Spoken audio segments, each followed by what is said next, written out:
Est-ce que devenir rentier avec des garages est possible? C'est ce que nous allons voir dans cette vidéo. C'est parti, intro.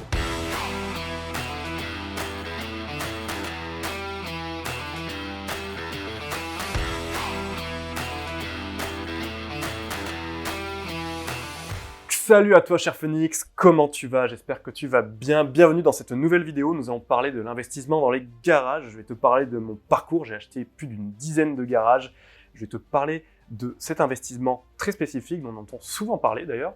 Et je vais te dire mon point de vue sur le sujet. Et avant toute chose, abonne-toi à la chaîne Phoenix Institute, mets un petit pouce bleu en dessous de la vidéo et active la cloche de notification. Merci à toi, c'est la récompense pour le travail fourni. Et sans plus attendre, c'est parti, nous allons rentrer dans le vif du sujet. Donc comme je te disais tout à l'heure, moi ça a été mon investissement de base, j'ai commencé à investir dans les garages, donc du coup j'ai acheté 10 garages au tout début de ma carrière d'investisseur.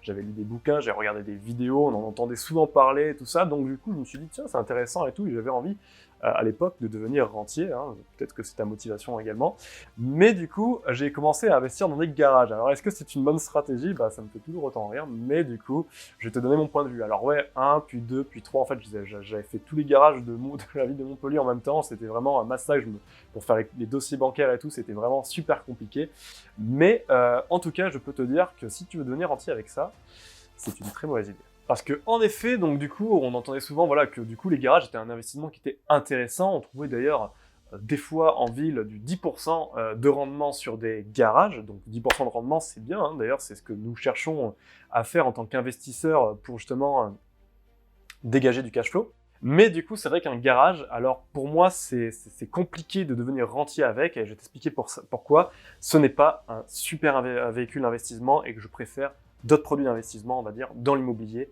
pour les objectifs de devenir rentier ou pour faire beaucoup d'argent, en tout cas dans l'immobilier. Alors, à savoir que les garages, bah déjà, admettons, pour du coup être rentier, faut en acheter un bon paquet parce qu'un garage, c'est environ, allez, entre 80 et 120 euros de revenus locatifs. Bon, on va dire pour les garages classiques. Après, il y a des garages où on peut faire un peu plus de rendement, mais on va dire que 90% des garages rentrent dans entre 80 et 120 euros de revenus locatifs. 150, allez, c'est vraiment bien situé, mais dans ce cas, tu l'achèteras forcément plus cher. Et du coup, les rendements à 10% déjà se font beaucoup plus rares qu'à une époque, parce que du coup, c'est un produit qui a subi une mode, on va dire, hein. Donc du coup, il a été beaucoup acheté à un certain moment, et du coup, les gens en vendent plus cher. Donc du coup, trouver du 10% déjà aujourd'hui, c'est plus compliqué, tu vois. Autre chose, un truc qui est super important de parler, donc du coup, c'est que personne ne nous le dit, parce que du coup, on se dit, ouais, du 10% dans des grandes villes, c'est bien, mais ça, je pense que c'est bien pour des gens qui veulent faire un placement. Voilà, ils ont un petit peu d'argent à investir, tu veux faire un petit peu de levier, tu t'en fous un petit peu d'avoir des objectifs immobiliers ultra importants, tu fais un placement. En effet, c'est vrai que le garage, bon, il te demande peu de temps, peu d'occupation et peu de, on va dire, de stress, parce que c'est vraiment quelque chose de très classique. Donc tu fais un peu de levier, tu fais ton garage et t'es bien. Mais si jamais tu as des objectifs financiers, on va dire, surtout dans l'immobilier, le garage, ça servira à rien, quoi. Il t'en faudra 400 pour que tu sois rentable et que tu arrives à tes objectifs. Donc voilà, généralement un garage, ça s'achète entre 8 000 euros si jamais il est dans un quartier un peu voilà, moins intéressant, et allez, 20 000 euros, 25 000, des fois il y en a pour plus cher maintenant, hein, c'est quand même une denrée rare, donc du coup il y en a qui sont assez chers. Et du coup, le rendement à 10%, c'est quand même assez rare. Moi, sur les 10 garages que j'avais achetés, j'en avais que 4 qui étaient à 10%, les autres ils étaient entre 7 et 9%. Donc du coup voilà, ça me dégageait un petit cash flow, mais un cash flow qui était vraiment ridicule. J'avais fait du 110% sur ces garages, donc j'avais absolument rien avancé de ma poche, mais c'était vraiment pas intéressant. Alors pour moi, la première chose qui fait que le garage n'est pas un investissement qui est intéressant pour une stratégie en tout cas de devenir rentier, de se faire des gros cash flows, d'avoir, on va dire, une bonne somme d'argent qui tombe tous les mois, c'est que déjà, il demande une quantité d'efforts incroyable quoi pour... Voilà, j'ai acheté 10 garages, je vous jure, c'était la croix et la bannière, c'était extrêmement compliqué. Parce que du coup, à chaque fois, tu es obligé de refaire des dossiers bancaires et tout ça, tu es obligé de chaque fois pitcher ton projet devant les banquiers. Rarement, ils vont te financer tous les garages en même temps, parce que sinon, ça te fait augmenter ton taux d'usure, et du coup, le financement devient compliqué. Donc, financer 10 garages, et puis il faut vraiment qu'il y ait quelqu'un qui se dise, purée, le gars, il a investi dans des garages à fond la caisse. Voilà, je suis pas sûr qu'il y ait beaucoup de banquiers qui te suivent sur un projet comme ça, premièrement, parce que du coup, ils vont trouver ça bizarre et tout ça, donc c'est plus difficile à faire passer, c'est plus d'énergie, et puis comme je disais, voilà, moi avec 10 garages, je faisais un cash flow qui n'était pas assez important. Je pourrais pas te dire pareil de chiffres, mais c'était en tout de 400 €, quoi. C'était pas un truc extrêmement important, quoi. Parce que du coup, à partir du moment où tu as ton crédit et tout, donc, voilà, il faut multiplier les efforts pour au moins en acheter, une trentaine, une quarantaine, avant de pouvoir avoir des cash flows qui sont intéressants. Parce que du coup, voilà, si jamais tu achètes, admettons, 10 garages à 10 000 €, ça te fait 100 000 € d'investissement, ça te fait annuellement 10 000 € de revenus locatifs. À ça, tu enlèves les taxes foncières, les charges, parce que du coup, tu es dans des copropriétés et tout ça. Du coup, est pas très rentable, on va dire, sur 10 garages. Donc 10 garages, déjà, c'est beaucoup. Alors, imagine si tu fais le quadruple, voire tu multiplies par 10 l'investissement. 100 garages, tu fais 100 dossiers bancaires et tout dit quanti, quoi. Donc, premièrement, pour moi, trop d'efforts, trop d'énergie, pas assez de retour sur investissement. Sachant qu'aujourd'hui, on le sait, le temps est une ressource à part entière. Aujourd'hui, ce qu'on fait à chaque fois qu'on investit avec Phoenix, c'est qu'on fait en sorte de trouver des investissements qui sont rentables, mais de directement trouver des process pour du coup se dégager du temps. Le temps est l'une des ressources les plus importantes d'un entrepreneur. Le temps et l'argent, on en parlera tout le temps. Ce sont les deux ressources qui font qu'un entrepreneur décolle. Si jamais tu t'handicapes ou tu traînes un boulet avec un investissement, tu vas perdre énormément d'argent parce que du coup, tu vas perdre énormément de temps et d'énergie. Et ça, voilà, c'est pas possible. Autre chose, donc du coup, j'en ai parlé vite fait tout à l'heure, les frais de notaire. Les frais de notaire, donc on va dire que dans l'immobilier ancien, c'est 8% environ. Voilà, ça dépend des départements et tout ça. Mais grosso modo, c'est 8% dans l'ancien. Aujourd'hui, dans les garages, tu ne seras jamais à 8%. Pourquoi? Parce que tout simplement, les garages demandent à un notaire, demandent en termes d'administratif, parce que du coup, le notaire a ses frais, hein, il prend sa petite commission, mais après, tous les frais, du coup, sont les mêmes, on va dire. Il y a des frais de mouvement au niveau des propriétés, les logiciels, les envois de documents et tout ça. Donc tout ça a des coûts, plus les impôts, forcément, hein, du coup, il y a une partie qui part aux impôts et tout ça. Donc tout l'effort, on va dire, pour constituer le dossier notarié d'un garage est le même boulot que pour un appartement ou un building de 100 appartements. C'est exactement le même travail pour un garage que pour un gros bâtiment. Donc du coup, forcément, ben, les coûts, on va dire, seront fixes pour le notaire. Sauf que comme, du coup, ton bien, il n'est pas très cher, en dessous de 50 000 € en tout cas, ben, tout ce qui est en dessous de 50 000, ben, tes frais notariés vont représenter une proportion plus importante sur ton prix qu'un appartement. Par exemple, si tu achètes à 10 000 € un garage, ben, du coup, tu peux t'attendre à avoir environ 20% de frais de notaire.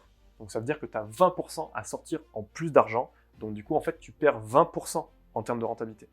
Donc c'est super important de le prendre en compte parce que du coup, les frais de notaire rentrent dans, on va dire, le rendement net ou net à la fin. Et du coup, le rendement net est beaucoup moins important vu que tu as les frais de notaire qui ont déjà une grosse partie du budget, on va dire, que tu as investi.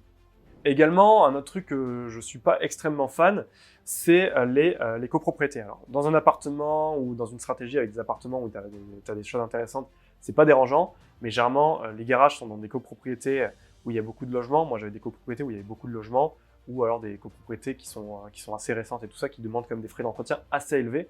Donc du coup, tu as quand même des frais de copropriété qui sont assez importants, c'est pas non plus extraordinaire, hein, mais il y a aussi ces frais de copropriété qui vont venir grignoter ta rentabilité. Autre chose, et d'ailleurs ça a fait l'objet d'un commentaire sur une vidéo qu'on avait faite, une autre vidéo courte où on parlait des garages, c'est que du coup, la rentabilité n'est pas maîtrisée. Alors je vais t'expliquer pourquoi, et aujourd'hui, de toute façon ça sera le dernier point de la vidéo, je t'en parlerai après, c'est que la rentabilité, enfin la fiscalité n'est pas maîtrisée parce que du coup tu es dans une fiscalité nue. C'est-à-dire qu'en fait, tes impôts, il y aura 30% d'abattement fiscal sur tes impôts. Ça veut dire que, en gros, tu fais 10 000 € de revenus locatifs par an, ou 100 000, peu importe, bah du coup, ils vont juste pouvoir faire un abattement de 30% sur tes revenus locatifs générés. Ça veut dire que du coup, déjà, en fait, tu es obligé d'avoir un 30% minimum d'abattement et tu peux pas, on va dire, déduire des charges comme sur d'autres biens, des appartements, des immeubles ou autres. Et en plus de ça, tu as la CSG-CRDS qui est à 17,2%, qui vient, en plus de ça, te ponctionner ton rendement. Donc les impôts, c'est quelque chose qu'il faut prendre en compte quand on est investisseur, parce que du coup, il y a pas mal de choses qu'il faut faire pour faire un investissement qui est rentable, mais les impôts, c'est le nerf de la guerre, et du coup, là, ta fiscalité n'est pas maîtrisée, donc du coup, tu es obligé de la subir. Donc ça, c'est quelque chose qui est extrêmement important.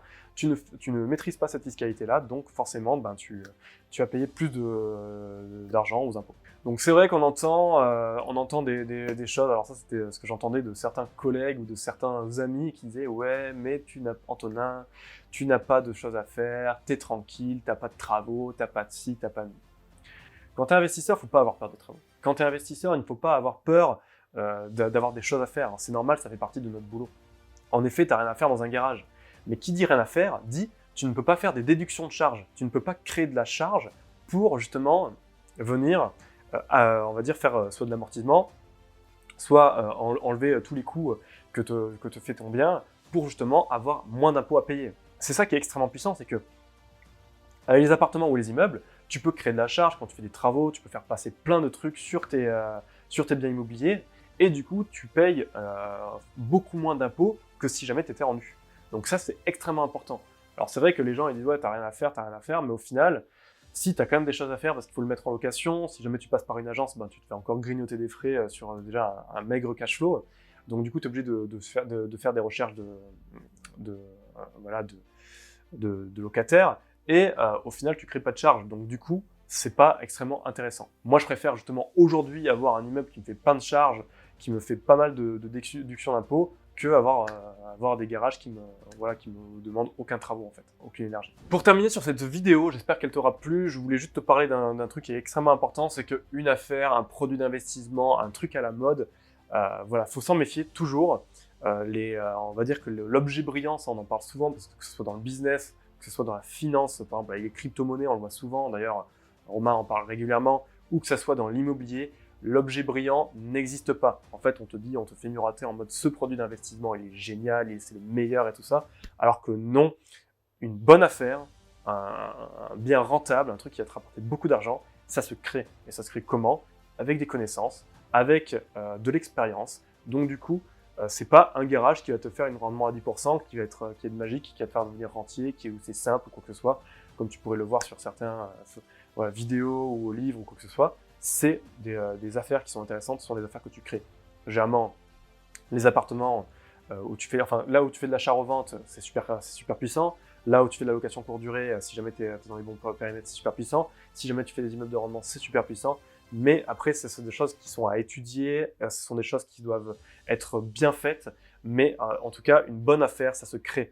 On te parlera de certains de nos investissements où là justement on a créé des laveries automatiques dans des locaux commerciaux, ou par exemple d'un appartement qui était loué en longue durée, on a créé une colocation, du coup on a fait augmenter les rendements et tout ça. Enfin, il y a plein de façons de faire augmenter le rendement de son bien, mais en tout cas voilà, c'est pas un produit magique qui va te permettre de devenir rentier et de devenir libre. Donc ça c'est super important, mais en tout cas c'est sûr que ça existe et il faut juste les chercher, se former, savoir quoi chercher, avoir le bon réseau aussi, parce que le réseau c'est extrêmement important, parce que les bonnes affaires arrivent en off-market, donc ça, rappelle-toi-en. Et voilà, j'espère que le contenu de cette vidéo t'aura plu. Comme je te l'ai dit tout à l'heure, n'hésite pas à t'abonner, il y a plein de vidéos. Si jamais tu as quoi que ce soit que tu aimerais bien qu'on discute sur la chaîne Phoenix, ou certaines vidéos que tu aurais pu voir, où tu t'es posé des questions, n'hésite pas à nous dire « Ah, j'aimerais bien que vous aborderez ça à la Team Phoenix et tout ça », et on nous fera une vidéo sur le sujet. Donc voilà, on va faire le clap de fin pour la vidéo. Donc c'était Antonin, merci d'avoir regardé cette vidéo, peace.